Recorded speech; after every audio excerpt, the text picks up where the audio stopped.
Hello, Degrassi fans, and welcome to the Degrassi Kid podcast, where each week we break down the history and impact of our favorite teen TV show. I'm Jocelyn, and this week we are continuing our discussion about Indigenous representation on Degrassi. Last week, we talked about the 5 Indigenous actors who appeared on the show: Miss Avery, Miss Suave, Cam Saunders, Grace Cardinal, and Grace's mom, Miss Cardinal. And we talked about how great it was for the show to have Indigenous representation through these actors, but questioned why none of their characters identified as Indigenous themselves. We looked at Indigenous activists like Nakusek Gold and Jennifer Podemski, who played Grace and Miss Suave on Degrassi, who today are actively a part of discussions about Indigenous rights, Indigenous education, and Indigenous media. We covered the history of murdered and missing Indigenous women in Canada, the reality of residential schools, and explored more localized examples of racism against Indigenous people in Canada, specifically in the area where I live on the East Coast. And we explored the conversation happening online between Degrassi fans about Degrassi's lack of Indigenous characters and what that means to them.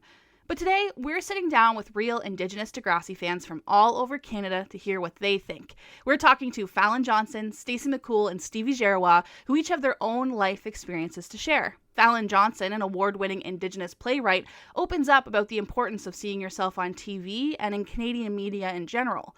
Stacey McCool talks about growing up in Toronto and seeing her life reflected on the show, and Stevi Gerrior shares their experience of growing up Indigenous without knowing they were Indigenous, and how their white-passing sibling had a different experience with Indigenous racism than they did. I want to say a huge thank you to Falen, Stacey, and Stevi for joining me today to talk about Indigenous representation on Degrassi, or the lack thereof. And it's only going to happen here on a brand new episode of the Degrassi Kid podcast.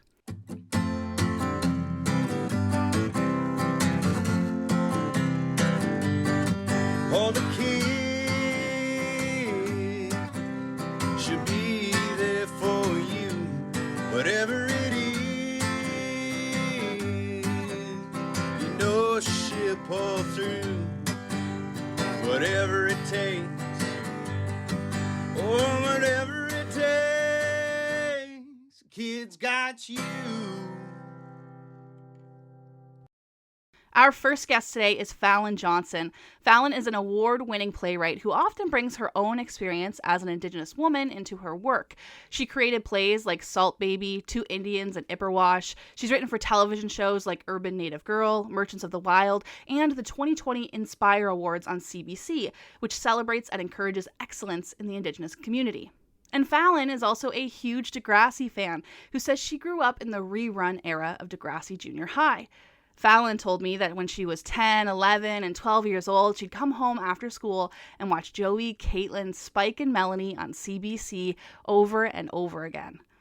Falen said that she watched the show particularly because it was on TV and there weren't many options, but also because Degrassi was a show that allowed her to be curious. She grew up in a family that was more reserved about the topics they covered on the show, and they didn't talk about them.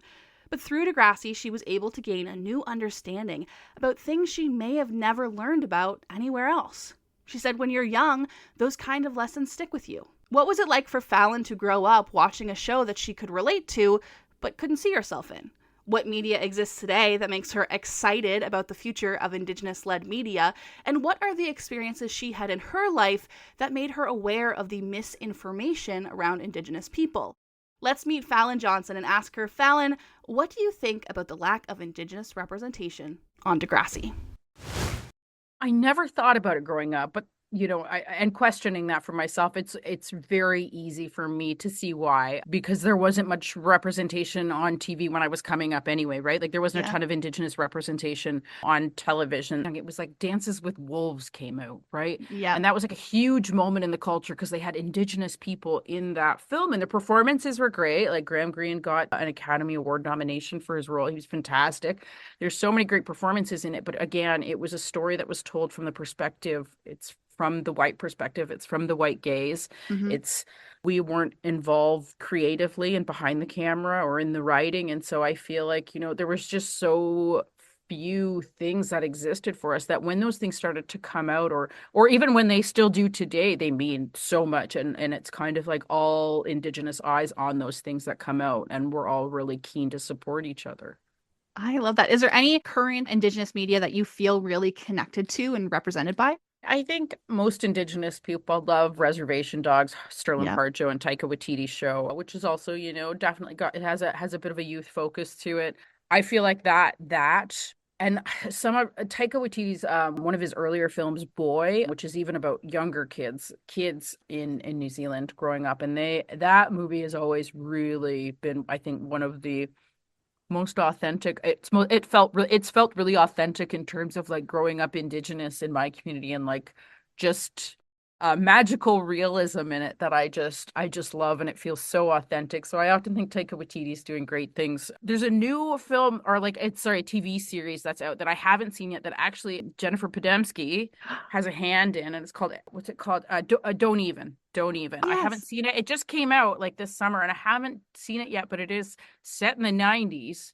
It's like two Indigenous women living in like Winnipeg who are getting ready to go off and, start the next part of their lives after high school. And so part of me is like, oh, that's probably going to grab me pretty good. So once I restart my Crave subscription, I'm trying to not have too many subscriptions on the go. So I wait until I bank like a lot of shows so I can watch them all at once. That is But once I clever. start, yes. But I do love that, because I feel like the Podemski sisters are like, I mean, they're all over the place all the time, but like they're involved in Degrassi, but they were also involved in a lot of early Indigenous representations that I was seeing as a young person in movies like Dance Me Outside, which Jennifer was in. And then Sarah Podemski was in one of my favorite teen shows of all time, Ready or Not. Ready or Not was like it. Love I Ready or Not.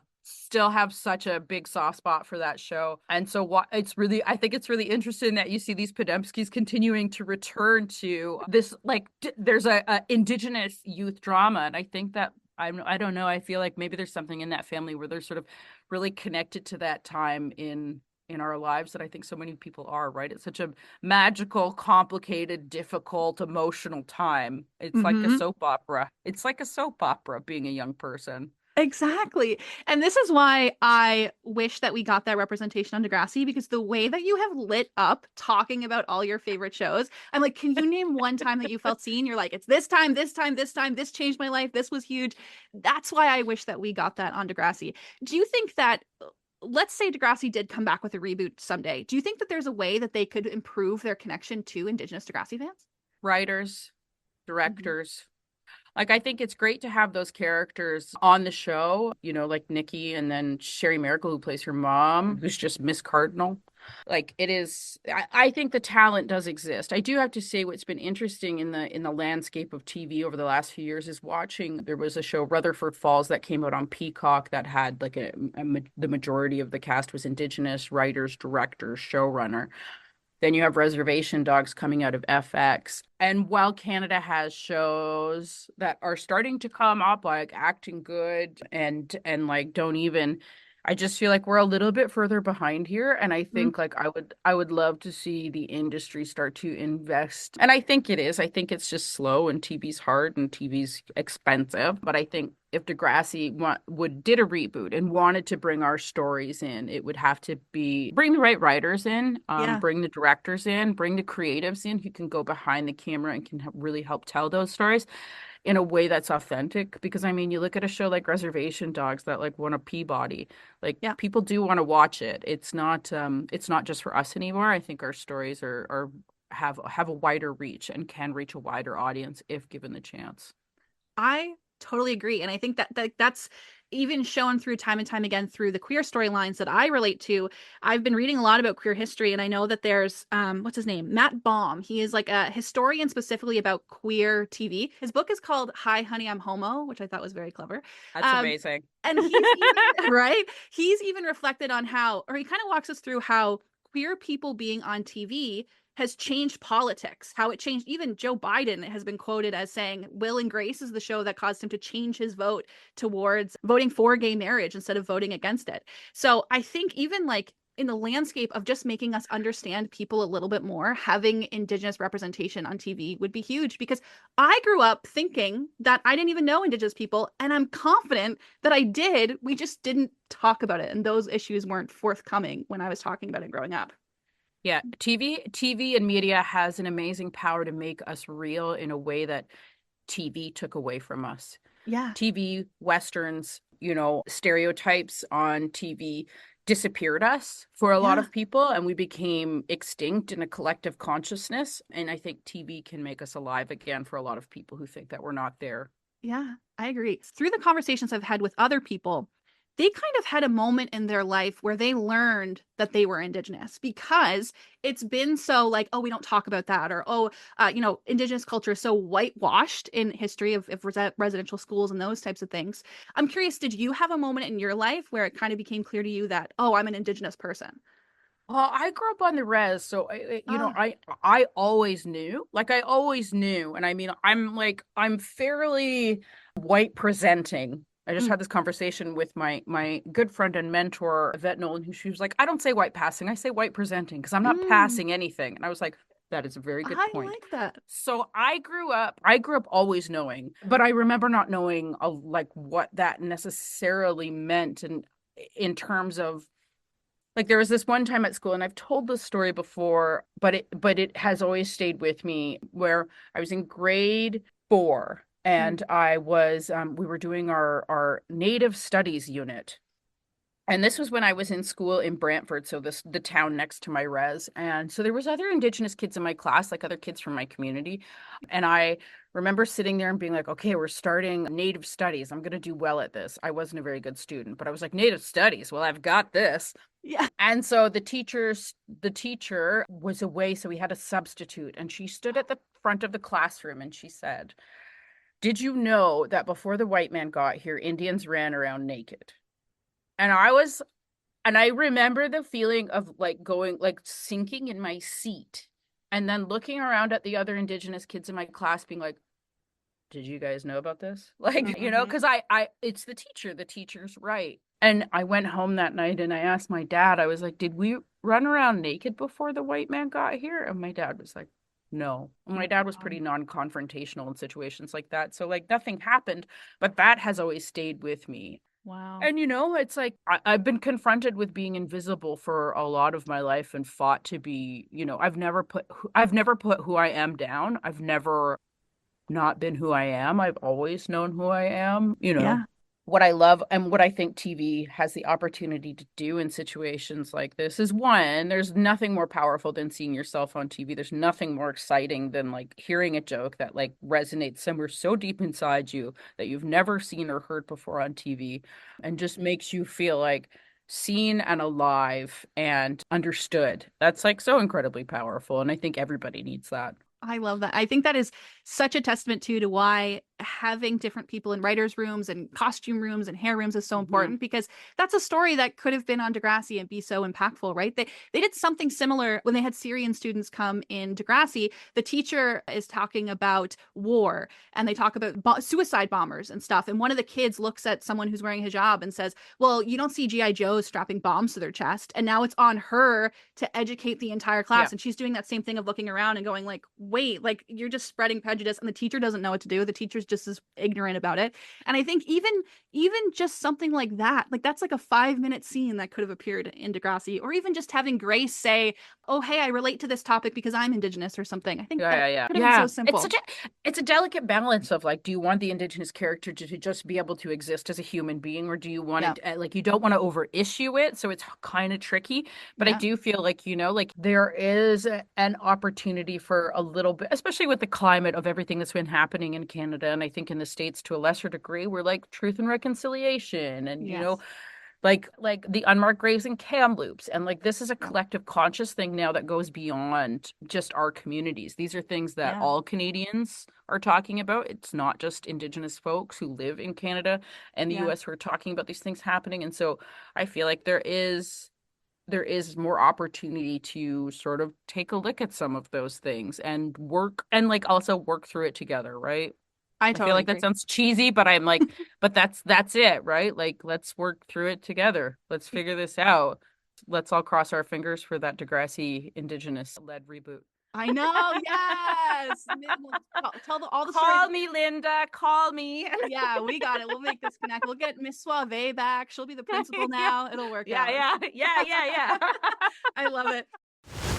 Thank you so much to Fallon for taking the time to chat with me. That was a lot of fun, and I've learned about a lot of new shows that I want to check out after this, so thank you for that.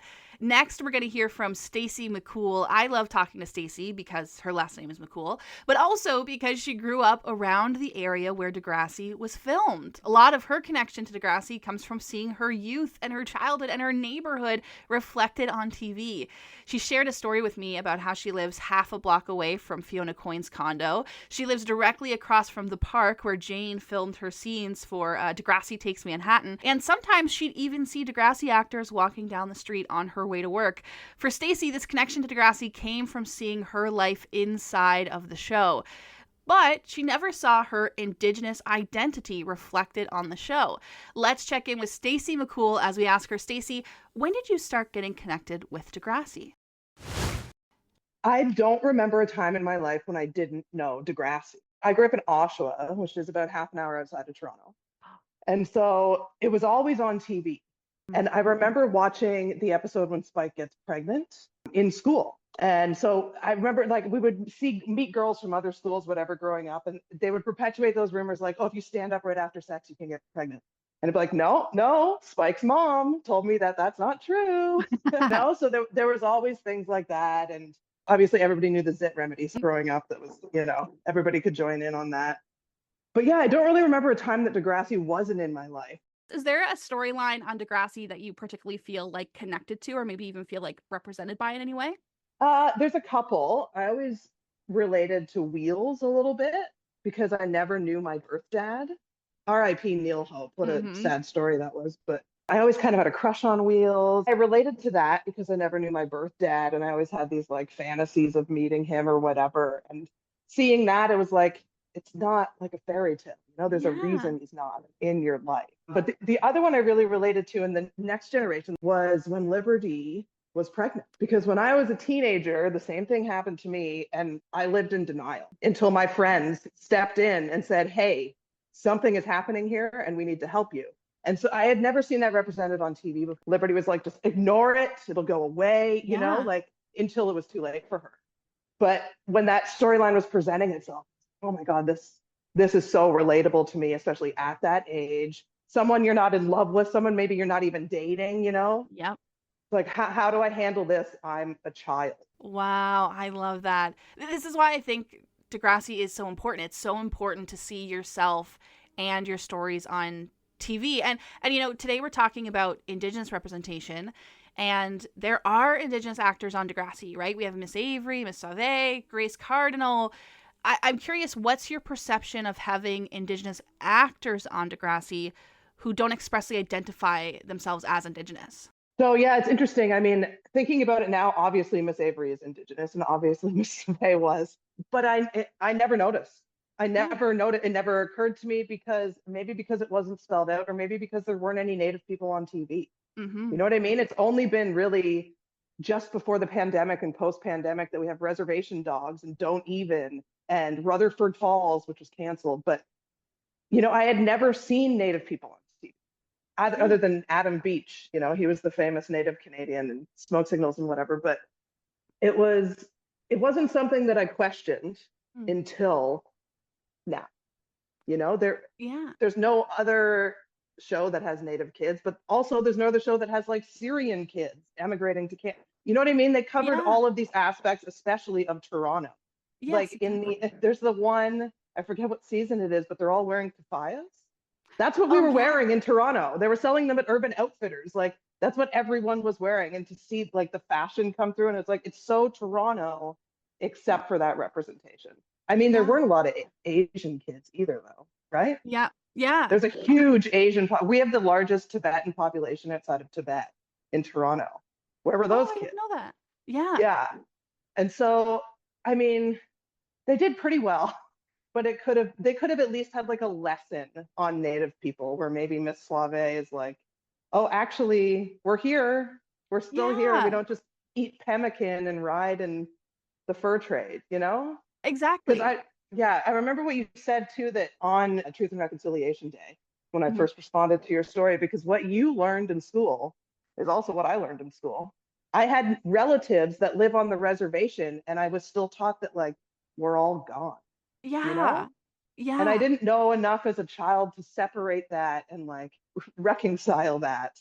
So why aren't we being taught where we are now and how we got here? They didn't talk about anything of Indigenous history past like the 1700s, Yeah. you know?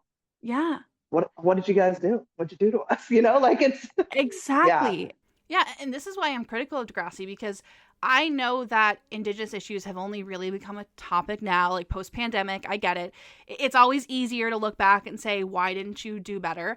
But Degrassi's always been ahead of the curve. I think I've said this over and over in this episode, but Degrassi's always started the conversation. And it's disheartening to me that I grew up feeling so seen and validated by a show like Degrassi, and Indigenous kids grew up learning like you don't exist. Yeah, exactly. It was only in the last couple of years that I did a DNA test and was able to trace my mom's family back like 7 generations. Oh, So we wow. always thought we were Ojibwe. Yeah. But once I got back 3 or 4 generations, I saw that we used to be Potawatomi. Now we're all under the Anishinaabe tribe or, group, but my grandfather was so traumatized that he wouldn't talk about it. And his Yeah. kids were so traumatized that they wouldn't talk about it. So like my mom always ingrained in me in the 80s, we're Indian, in the 90s, we're Native, and Yep. now we're Indigenous. But I knew that I was, but I didn't know what it meant. And I Yeah. didn't know how to find those resources. The internet has really helped this. Yeah. We're able to find each other, you know? Yeah. There's native Instagrammers that have millions of followers now. Like I never thought that I would see that. Yeah. And it's a real shame because a lot of the things I never thought I'd see on TV, I saw on Degrassi. And for them to not be able to do that for, a swath of the population, maybe small, I think it's like 5% of Canadians are native. Yep. But still, we're here. Yeah. Yeah. And appearing on Degrassi. Like I specifically think, I understand the kind of the Degrassi had a very white viewpoint in the beginning. They were very whitewashed by the writers and producers and stuff. But when we're getting to the era of Next Class, where they're being a little bit more, they're talking about Black Lives Matter, they're talking about Syrian refugees. Yeah. I really feel like they could have even just had Grace say something like, I understand because my family is Indigenous and this is Yeah. how I relate to this. Like I would be happy even if they just like said one sentence on the show. I know. But they don't say Yeah. anything. They don't say anything. They don't say anything. And I had no idea that she was Yeah. Indigenous until yesterday. I was looking up the Indigenous threads on the subreddit. And I was like, all right, people are Wow. obviously talking about this. And so then yeah, I thought, oh, of course she's Indigenous. As soon as I read her name, I was like, oh my God, obviously. She looks like one of my cousins, like, Yeah. But yeah, there could have been even a shirt. She could have worn like a standing Anything. rock shirt or, anything. Yeah. Yeah, exactly. I know. I'm eager for you to listen to the first part. Because I do talk about how like it's just that simple. Like if she brings a certain water bottle to school, if the poster in Yeah. her bedroom or like there's so many little ways that Degrassi can show representation, and it almost feels like a little intentional that there's not anything. There are a couple posters I will say in the background I've been watching with an eye that talk about Indigenous people, but like not like related to a character. It just kind of feels like we did it. Here's the poster. Yeah. I do feel like white people have a fear depicting Indigenous stories. Yeah. Because like I was just saying, you and I were taught one thing in school and then we became adults and we're like, oh my God, there's Indigenous people everywhere. Why weren't we taught about this? Yeah. So I think it's like an internalized, not even racism. I think it's bigger. I think it's big, especially in Canada, especially in all of Turtle Island. It's internalized that I can't tell their story because we took their story away from them. Yep. It would have taken one Native person on the writing staff, I'm sure, to pitch one episode. Just it could have been anything. Just one. Yeah. And even just one of the points that I kind of make is that like Degrassi doesn't tell stories about people of color well. Like I think about even Hazel's story specifically. They did that one like kind of like 9/11-ish episode where they talk about the girl in school that was Muslim. And I'm like, on one hand, I feel great because Degrassi didn't do an Indigenous story, so they didn't mess it up. But I'm kind of like, just try. You've tried everything else. Like you've put those stories on screen. Just give it a shot and make someone feel. Because even though I don't think that story was told the best, I think it definitely still impacted someone who said, "Oh my God, they're telling my story on Degrassi. This is huge." Yeah, I mean, I remember that. I remember Hazel in her little beanie pretending she was Jamaican. You know what I mean? Yeah. And as maybe cringeworthy as that was when I watched it a year ago. Yeah. I was like, okay, well, at least they did it. Yes. You know? Try and then learn from Yeah. your mistakes and do better. That's better than not doing it. Exactly. Are there any Yeah. pieces of Indigenous media that you connect with now? I love Reservation Dogs. I just watched it again. It's so good. It's a show about grief that is heartbreaking and hilarious. I don't know how they did it. They straddle these lines where you're crying, you are bawling your eyes out, and then you laugh. And it's so resilient and it's so beautiful. And I recommend it to everybody. It's a bunch of teenagers, trigger warning, suicide, the Indigenous plight. But oh my God, it's so good. And there's also a new Canadian show called Don't Even, about two girls growing up in 90s Winnipeg. So it's like right up my 90s teens, which is awesome. It's on Crave. A couple of my friends actually worked on the soundtrack, which is awesome. Will you remind me of the name? I'm going to write it down and watch it. Don't Even. Don't Even. Okay. And Miss Sauve's in it. How have I not heard about this? Oh my God. Yeah. Okay. It's pretty new. I think it just came out in the summer. Okay. That makes me feel better. And then, outside of that, what are the other Indigenous shows? APTN is a great resource. It's a Canadian, it used to be the Aboriginal People's Television Network. Now they just say APTN. But there's some great shows on there. There's a show on APTN called Merchants of the Wild, and it's all Indigenous youth who didn't grow up in the culture. And they go into the woods and their elders show up and speak to them only in Anishinaabe. Oh my God. But APTN's great. There's some cooking shows. There's a Bear's Lair, which is Dragon's Den, but Indigenous. I did not know any of this. This is so cool. That's the thing. It's coming now. It's just coming now. We're in an Indigenous renaissance right now. It's happening. I love that. And how does that make you feel to finally be seen on TV? Oh my God. I never thought that I would. I also never knew how many tribes there were. So there's a scene in Reservation Dogs when they drive from Oklahoma to California, and then they, the little car on the map like they do on TV, but it's all Indigenous lands and the people that live on them. And there are names I've never seen before. Like I had to look these things up because I was never taught this and I didn't know these people existed, and I'm just like learning every day. Wow. Well, you introduced me to a lot of new media that I really want to check out. I've taken a lot of notes during this interview and I'm really excited. But, to kind of wrap up, I'm curious if Degrassi came back with a reboot, how do you think they could do better at Indigenous storytelling? God, is that reboot going to happen? I want a reboot so bad. I keep seeing all the actors like teasing it on Instagram and Joey Jeremiah out for dinner with Jay and Spinner. Anyway, yes, if they do the reboot, give us an Indigenous character and do a lesson on residential school. That's it. We all know now. You're not going to shock anyone. We know. But a lot of people are closing their eyes to it or don't understand the gravity of it and don't understand that every single one of us came from a residential school survivor. It's in us. It's generational trauma. And Degrassi, I think, could do it well, especially now. Thank you so much to Stacey for hanging out with me today.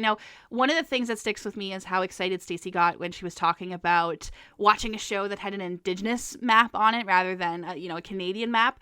And I think that is a perfect example of what we're talking about, how something so small can make a huge impact, how just seeing a map orientated a different way can make someone feel seen. So thank you so much, Stacey, for sharing that. Next, we are checking in with my real life best friend, Stevi Gerrior. Stevi is one of my favorite people in this world because they are the kind of person who preaches and understands the importance of community and connection. They're the first person to stand up and start a conversation, and they're the kind of person who accepts you as you are and meets you where you're at without any judgment. I also love Stevi because they're the one who coined my nickname Degrassi, which now all my friends call me in real life, which makes me feel loved and makes me feel seen and celebrated as who I am, which shows you exactly the kind of friend that Stevi is. And Stevi and I became friends back when I lived in Nova Scotia, which is on the east side of Canada. I live in Prince Edward Island now. And today we're talking about the first time Stevi learned they were Indigenous, the first time they saw a brown person on TV. And I'll ask Stevi what they think about those online conversations from part 1, where Degrassi fans justified the lack of Indigenous representation on TV. What does Stevi think about their perspective? I'm eager to hear what Stevi has to say, but first let's find out. Stevi, how much do you actually know about Degrassi? I'm more familiar with Degrassi Kid. than I am Degrassi. But yeah, I never religiously watched it, but of course I grew up in that era, so it was always on TV. I love So that. I know more of like Paige and Craig era. The best era. I know. I'm so proud of you for coming on a Degrassi podcast. I actually can't believe that we're doing this together. This is so cute. I know, I love it. I love it. Okay, the main topic of the podcast today is talking about Indigenous representation on Degrassi, or the lack thereof. Can you give us some insight to the first time that you saw someone who looked like you on TV? Yeah, so the first time, and it's funny because they're not even Indigenous, but it was Aladdin actually. And I was obsessed with Aladdin when it first came out because he was brown Yeah. and he looked like me, and I dressed like Aladdin for Halloween. Like, it was the first time that I was like, hey, like somebody who looks like me is on TV. And even though it was a cartoon like form, it still was something. I love that. What did that like mean to you? What are the words that come to mind when you think about the impact it had on you as a kid? I think it was just the realization that like that's possible for me someday. And I think just like, I don't know, being born and raised in an all white neighborhood, like my friends didn't even look like me. So to see it on television and like Disney, where like that's what I was watching and everybody was always white. Yeah. And I didn't have to like be, I don't know, Cinderella, but a brown Cinderella. Yeah. You know what I mean? Yeah, exactly. Can you give us some insight into the first time that you learned you were Indigenous? Yeah, it was actually it was a shitty situation. I don't know, am I even allowed to say shitty? Yeah. Oh my God. Yeah. We curse. We curse. We swear. Okay, yeah. So I was actually in grade 6, and like obviously I knew I looked different, and my sister is very white passing. So, which was really interesting because I didn't even look like my sister. And even now when we go out together, people think we're together. They don't think we're related because we look so vastly different and we're different colors. But I was in grade 6 and I was in line they were doing a fire drill test. And one of my good friends at the time, he was in line with me and he said, why don't Indians like Tylenol? And I was like, I don't know. And he said, because they're white and they work. And like, I didn't even know at the time, like, what I was feeling. Yeah. And I knew that, like, I knew that it was about me somehow, but like, or like, I knew it was very like personal, like, it wasn't like a joke. And I went home and I told my mom. And then that's like really the first time that we had to have the conversation of like, yeah, like you are Indigenous and you do look different from your friends. And when people say those things, it hits different because it's you they're talking about. That must be so hard for your mom to have to explain that to you. Like, I couldn't imagine having to tell my kid, like, hey, you're getting bullied, actually. Yeah, and it's interesting too because like I said, my sister's white passing and she fights like racism in a completely different way than I do. Like she had a lot of addictions when she was young, and I would take her to NA meetings, like just as a support for her. And when we were there, they would all come up to me and ask me what I was there for. And they would assume that she was there as my support. And they would like ask me questions about like what kind of drugs are on the res and like all these things. And I'd be like I didn't do drugs at all. Yeah. And I was like, what are you? And Jacoby said, like, it's because you're an Indian. Like, it's because you look like you're from the res. But she also has a big chief tattoo on her shoulder. And she will get yelled at in public by Indigenous people because they think she's appropriating their culture. Oh my God. Wow. So it's like, it's really interesting, you know, like we both get racism just on opposite sides. Like she gets a lot of lateral violence from the community. Wow. That's so interesting. I wouldn't have thought about the complexity and nuance of being Indigenous but white passing, and then the reverse side of that of both, like especially being the same age and having to navigate the world in such different ways. Yeah, it is similar to like I think of it as like bisexual people. You know, if they're with like if they're in like a straight relationship, they're not even seen by their community. You're right. Yeah. And like I think that there's a loneliness to that like I will never experience because like I am clocked as Indigenous. Yeah. Whereas like, yeah, she's not, so she's constantly like passing her people and they're not recognizing her as one of them. Oh, okay. That's so interesting. I want to ask you this question too in context of Degrassi, because to give you a little bit of history with Degrassi's portrayal of Indigenous people, they had 5 actors who appeared on the show that were Indigenous. 3 of them were adults, so like parents and teachers, which is still important, but they're not really in the show the same. And then they have 1 white student who's mixed white and Indigenous. And then finally in the later seasons, they get an actress named Nakusek Gold, who is fully an Indigenous actor. But in the show, none of the people identify as Indigenous. They don't ever reference that they're Indigenous. The most that we get about conversations about being Indigenous on Degrassi is one of the teachers says, like, get your assignment in this weekend for your Native people essay. And we can make an assumption that one of the characters Indigenous is because they have the last name Cardinal, which is Métis Indigenous name. But I'm curious, in your perspective, what do you think about the fact that Degrassi is hiring Indigenous actors, but not having them identify as Indigenous characters? I think it's interesting because you should hire Indigenous people. They should be everywhere. Like we're in fucking Canada. Mm-hmm. The interesting thing about them not acknowledging it is like, I wonder if it's because there's like, and I know that like Degrassi's like a trailblazer for tons of shit. Mm-hmm. I know this because I know you and you talk about Degrassi all the time. Mm-hmm. But I think like there's no point of reference for them to incorporate it. So if the people behind the cameras aren't Indigenous and haven't experienced that life or know the culture, then like there's not even like television to show, because realistically, Indigenous people on television have two tropes. Mm-hmm. They're either drunk or they are like these like spiritual gurus who like, talk to the leaves, and like it's like they're one-dimensional characters. Yeah. So if nobody knows anything about the culture, there's nothing to reference from, to pull from, to incorporate that. And then the flip side of that would be to rely on the actors themselves to educate a whole fucking team of people. And like the emotional labor that exists to do that is, I mean, it's unfair. People do it to Indigenous people all the time, the same way they do it to Black people and queer people, you know what I mean? But yeah, so I think like the lack of, like, obviously hindsight's 2020, they could have done better, you know what I mean? Yeah.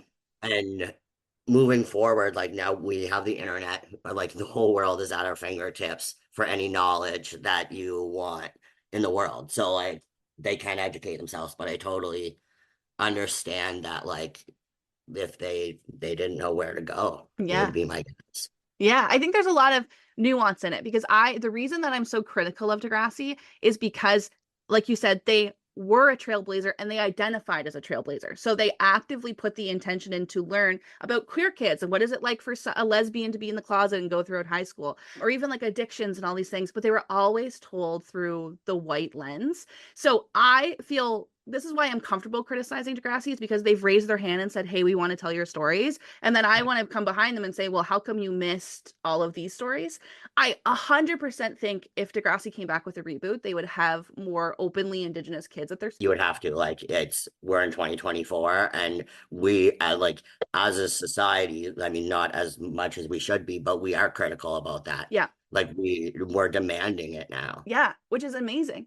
And I do think I agree with the nuance of like, okay, looking back, they could have done better, but I am critical of Degrassi because that whole time they were saying we're doing the best. So yes, I think a big oversight on their storytelling about whether Indigenous people or people of color in general is they were a white show made by white people with primarily white people in the acting workshops and in the hair and makeup team and in the clothing. But I am critical of Degrassi because I think they wanted to tell everybody's stories, but they missed like the biggest, like this huge population in Canada. Why did they do that? There's still so much internal like shame that it was put on by the residential schools. Like, you know, like my grandmother's house, like she's a residential school survivor. I actually just lost her. We never talked about it. And like my grandmother was a Bible school teacher. And if you walked into my grandmother's house, Jesus was fucking everywhere because that's what they were taught at residential schools. And, you know, like it's literally beat into you. There, and like we were the only Indigenous family in an entirely white community. There was not any other person of color in my community. So like it was about blending in, you know, like make yourself small, do good, like don't get in anybody's way. Yeah. So I think too, like, so I didn't even know. We didn't even talk about it until I was in grade 6. You know what I mean? And we Yeah. talked about it out of necessity versus like any celebration. Yeah. And I think now we see a lot of like Indigenous sadness, like with residential schools and all that, but we never talk Indigenous excellence. Yeah. You know, like it's always about residential schools. It's always about like the struggles that they went through. And yeah, they're fucking real. And that is generational trauma. But like there's also badass fucking shit. And like I love like res dogs.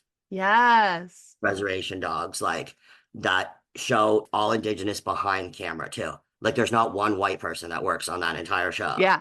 Unless if they're like an extra because they need a white person to make the joke or whatever that they need to make. Yeah. But like it's funny and it's lighthearted and it's like it's Indigenous people joking about Indigenous people, which is way fucking cooler than white people making fun of Indigenous. Like, you know what I mean? It's a whole different thing. Yeah. And I think, yeah, should be more of that. I agree with that. And I get it because if I'm in a straight space where people are making gay jokes, I don't want to be there. But if I'm in a gay space where people are making gay jokes, I'm having the time of my life. I'm thriving. It's the best time ever.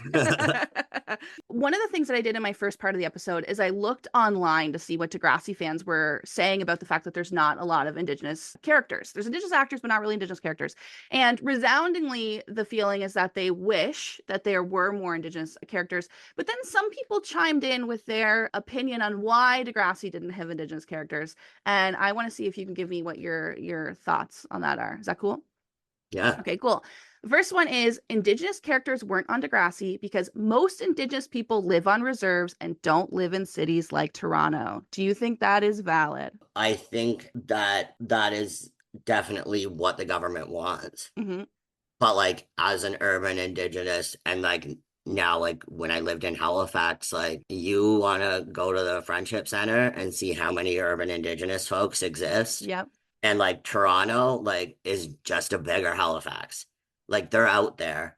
You're just choosing not to notice them. Exactly. I had kind of a reality check myself because in my first podcast, in the first episode I did of this, I said, well, I didn't really go to school with Indigenous kids. Like I didn't meet Indigenous people till I was older.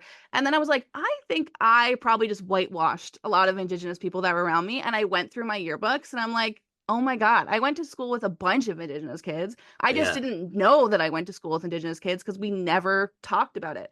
So I have to think that these people who are saying that Indigenous people don't exist just don't understand who is Indigenous or what that even means. Yeah. And I think too, it's like, if you're only looking for people my color, like for sure, but like find Jacoby and you know what I mean? Yeah. Like they're like white and like white passing Indigenous folks exist. 100%. There's even one on Degrassi. His name is Cam Saunders, and he's one of the most popular characters in the show. His storyline is he basically comes in for one season and then you fall in love with him and then he takes his own life. That's kind of his story. He's made this huge impact on the series. And I was shocked when I found out that he has a white dad and an Indigenous mother. Like I had no idea that he was someone, like in real life or on the show. In real life he does.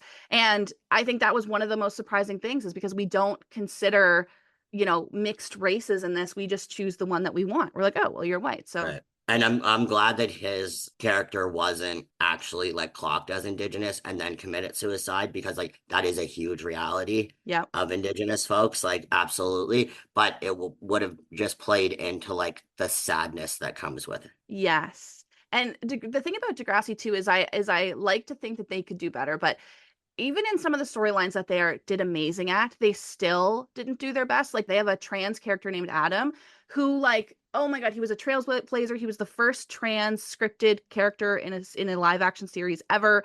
And then Yeah, you love him, eh? I love him. He's my favorite character. He's the one that you say would be me. Yes, exactly. And the actor's contract was up and the character was supposed to be starting to like transition and stuff. So they're kind of figuring out how to navigate that. And they had him die in a texting and driving accident. And I was like, why did you take on the responsibility again of being like, look at us, we're going to have the first trans character on TV, and then be like, but he's going to die. I'm like, trans kids don't need to learn that they have to die. Yeah, and I think like it's because like it's so much more learning, and like did they just not want the responsibility of like talking hormones, talking surgery, you know what I mean? Like it's easier just to like kill them off like, well, we did it. Yeah. Check the box, give us the award. Yeah. They literally went to the GLAAD Awards, and then the GLAAD was like, hey, you shouldn't have killed your character. But that's sometimes what I think maybe I'm too idealistic that if Degrassi did have an Indigenous character, they would do it right. But maybe I should be praising the fact that they didn't, because then they didn't get the chance to fuck it up and make it worse and be on those lists of like the worst portrayals of Indigenous people on TV. Yeah. The other take from the internet was that Indigenous people have different problems in life, and most of them come from living on reserves. So it would be hard for Indigenous kids to tell their story at Degrassi. What do you think about that? Well, I mean, it would all depend. Like, I don't disagree. You know, like it is a different world to live on the res. And it's really interesting because I talk a lot about how I understand how much privilege it comes by saying this, but like I wish I would have grown up on a res. And like that's a crazy thing for people from the res to hear, just because it is different, you know, and there's so much more isolation. Like even here in Pictou County, if you get a cab to the reserve, they charge you a flat rate no matter where it is. You pay way more than anybody else. And they sometimes won't even do it because they have this belief that they are going to jump out of the cab and not pay you. It's honestly like I've gotten out of cabs because my mother lives close to the reserve here, and they'll try to charge me the flat rate, and I'm like, first of all, that's fucking racist. I'm like, and second of all, like, no, like let me out, I'll call somebody else. And so there is, you know, it's a lot of different living. Yeah, there's often a lot of different generations in the same household. Plus there's like a lot of triggers and hurt, and they're isolated and they know that they're like outs. And then if you look at like, I'm thinking specifically about like Pictou County, but like a lot of reses like don't have running water. Yeah. And they're like very fucking isolated. But I think that, yeah, Indigenous people do have different problems, you know, like fighting racism. It's all similar to like anybody. Like queer kids have different problems. Black kids have different problems. Asian kids, you know what I mean? Yeah. So like they still could have done it, and they could have had somebody maybe who didn't live on the reserve, but their aunties still did. Yeah. And you know what I mean? Like they could talk about that and like what it's like to go visit. Yeah. Like, so yeah, I don't know, to say that like they have different problems. If you're talking specifically about like a kid on the reserve, then like, yeah, maybe, you know what I mean? And maybe that would be more challenging to incorporate into normal high school, because like most of them have their own high schools. Yeah. Like here, they stay on the reserve until grade 9, and then they come to North Nova with all the other rich white kids. And when they got rid of their high school on the res, their graduating class dropped because they couldn't handle it. Oh my gosh. They couldn't handle the racism. They couldn't handle, so a lot less kids graduated, and it took like years for them. But like their school does it well. Like they have a 3-day sweat every year for all the kids to go, and like they just were like, we're going to make everybody understand like this culture and try to eliminate the like othering of them. Yeah. Oh, I like that. This is also, again, why I think that white people have the privilege of being like, oh, well, that doesn't happen. Or like, oh, like, that's so different. Because I only lived in Pictou County for like 4 years, but I had no idea about these things like the cabs or even like the history of the high school because it never affected me. So I had no idea about it. And I think again, that's why so many people are like, oh well, like that's why they don't have Indigenous people on the show because they're not really here and they have other problems. But it's like, no, you're just a person. And like the last residential school closed in like what was it, like 1996 Yeah. or 1998. And like I was 6 years old. Crazy. Like I would have been going to that school. Like that's crazy. That's Like that's not crazy. history. It's not, you know, like I as a person would have been at that school. That fucks me up. That fucks me up. Right? Yeah, I framed it in the first episode. I framed the context of the fact that all of Kids at Degrassi Street, Degrassi Junior High, Degrassi High was actively airing and being shown to kids while these residential school issues were happening. But again, white people, even the language at the time is like, oh, but it's good for them. Like we're teaching them, we're helping them, and didn't necessarily have the idea to know that now we're like, oh my God, that was actually fucking crazy. Yeah. I want to end on celebrating in Indigenous joy. Is there anything that's currently, whether it's media or maybe even something in your community that's happening, something recent that you've experienced that you think celebrates Indigenous joy, makes you feel connected to Indigenous joy? Yeah, so I am a drummer for Attili Inuit, and I've learned to sew. So I'm kind of my Indigenous excellence story. Actually, I'll show you. This is exciting. So I made these boots. No way!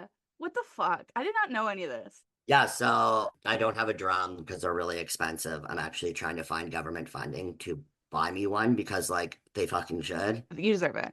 Like, you took my culture, yeah, give it back. Everybody who listened to part 1, which was all like I did like the whole like history of Indigenous culture, I'm pretty sure they're just gonna buy you a drum. They're gonna feel so much white guilt after this that they're gonna be like, well, Stevie. I mean, I would love it. They're like fucking $400. So you deserve it. The Degrassi Kick send out we'll give you a drum. Send out my my address or whatever. Yeah. But no, I think like for me, I had no idea what learning about my culture was going to do and the way that it was going to impact me. And like I've never sewn a day in my life, and like when I started, I like instinctively knew what to do.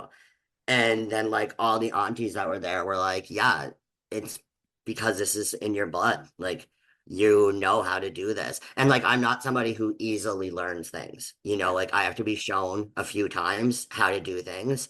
So like the way I just like breezed through, like I made it. This is the very first thing I ever That's sewed. insane. Yeah, and I finished so fast that I got to like help all the elders do theirs. That's so cute, Stevie.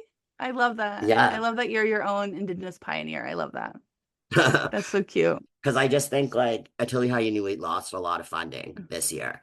So it was really disappointing because we have Canada being like, yes, like we love Indigenous people now. And then they literally cut their funding in 1/3 of it. Yeah.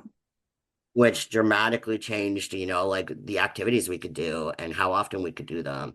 But having places like this where like I get to learn and other people get to learn and I get to share, like they just did a gathering where I was with 200 Inuits and I was like, I met my cousin I had no idea about, but like the fact that things like that are happening now, like that was never an option for my mother. Yeah. Growing, you know what I mean? I don't know. Shout out to the Friendship Center. Shout out to the Friendship Center. I love that. What does the Friendship Center do? What's their like purpose? They do so much. It's like it could be a whole thing, but they like help with housing. They have their own food bank. They actually have their own clinic. Like, so I have a doctor who's Indigenous, which is incredible because when I walk in, I'm not pegged a drug addict. Yeah. And I have a whole story about calling myself an ambulance and them calling me a drug addict as soon as they like walked into my room and seen like all my Indigenous shit. And I just cried and told them to leave. And I just laid there in pain because I didn't go. But like, so like having a doctor that like you walk in and like you're not just labeled by the color of your skin is so fucking cool. They do programming for youth. They do programming for babies. Yeah, they do a lot of amazing stuff. Definitely worth checking out if you're in Halifax. Hell yeah. I love that. That's so good. I know. I remember you telling me that story of you laying in bed and just like literally experiencing racism while you're asking for help. And that makes me so sad. I'm so sorry that happened. Yeah, it's like I know not to call the police, but I don't fucking I didn't expect not to be able to call an ambulance. Paramedics. You would think paramedics Yeah. are supposed to be helpful. And I think even, you know, lately there's been a lot of talk about Canada being the safe haven for people who need to flee the US. And yes, I will agree that I think we are better than the options that they have. But I think it's really important to tell people too that, like, that's not for everybody in Canada. That freedom and that ability to call an ambulance and ask for help, or just navigate through life and not have people make these assumptions about you, is a white privilege that exists in Canada. So we're not the best. Sure. We're not, what they advertise to you isn't the reality for everybody. Yeah. Stevi, that's officially the interview. Thank you so much for joining me and coming on the Degrassi Kid podcast. Anything for you, my love. Anything for you. Thank you so much to Stevi for spending some time with me on the podcast. On Instagram, I'll upload the very cute video of Stevi showing me their Indigenous joy, their projects that they made. They're so cute. But for now, let's wrap up our final thoughts about Indigenous representation on Degrassi. Degrassi taught me if you're going to be anybody, you should be yourself. But that privilege was not awarded to Indigenous kids who were taught that they're better off being invisible. It makes sense. I get it. In the Canadian context of history, Indigenous people were taught how to blend in. Don't stand up and don't draw attention to yourself. Our Canadian government fed us stories of how we saved Indigenous people from being Indigenous. And through talking to our friends today, we learned that even they struggle to identify when someone is Indigenous or what makes them Indigenous themselves. It makes sense to me that Degrassi lived in this bubble where Indigenous people didn't exist, because I did too. Some of my own Indigenous friends did. How can you stand up and tell a story about Indigenous student at Degrassi if you don't even really know what it means to be Indigenous? But as we remember, back in 1992, Degrassi was interviewing Indigenous kids all across Canada. Degrassi hired Indigenous actors and put them on TV. Degrassi researched global issues so they could be more inclusive. And still, they miss telling stories about the people in their own community. I find it hard to believe that a show built on the foundation of inclusivity, pride, and acceptance overlooked the people who were standing right in front of them. How do you spend 40 years on Canadian television without one person saying, "I am Indigenous"? It's a question we can only hope is answered with a future Degrassi reboot. I have a lot of hope that Degrassi will come back someday, and I hope we get to see the characters that were left out of these original series. And I'm so thankful for people like Falon, Stacey, and Stevi who stopped by the podcast today and shared their stories and shared their pride and excellence with us and had a conversation with me about Degrassi, our favorite TV show. I want to say a huge thank you to our guests for coming on the podcast today. It was so nice to put some real voices and faces to the issues that we've talked about across these 2 episodes. And a huge thank you to you on Patreon for making this episode possible. We're saying thank you to Chelsea for being our brand new Patreon subscriber and our regular monthly subscribers: Degrassi CSI, Jolene, Amber, Angelica, Blueberry, Billy, Christopher, Nicholas, Shannon, Alyssa, Alana from the New Year, New Look, New Podcast, Becca, Brittany, Katrina, Chrissy, Charlene, Chantel, Darcy, Dave, Emily, our amazing editor, Evie Bassini, Gina, Honey, Jamie, Jess, Jocelyn, JL, Joey, Catherine, Casey, Kristen, Kylia, Laura, Lizzie, Lizzie Games, Lindsay, Megan, Mackenzie, Nina, MMB, Nessa, Nixon from the Degrassi Generations Facebook page. I recommend you join. Nikki, Rachel, Rebecca, Randy, Racine, Renee, Sam, Sarah, Shane, Stephanie, Mix Lucy, Sunita, Taylor, Tierney, and Zach. Thank you so much for all of your support and listening to the Degrassi Kid podcast. Bye.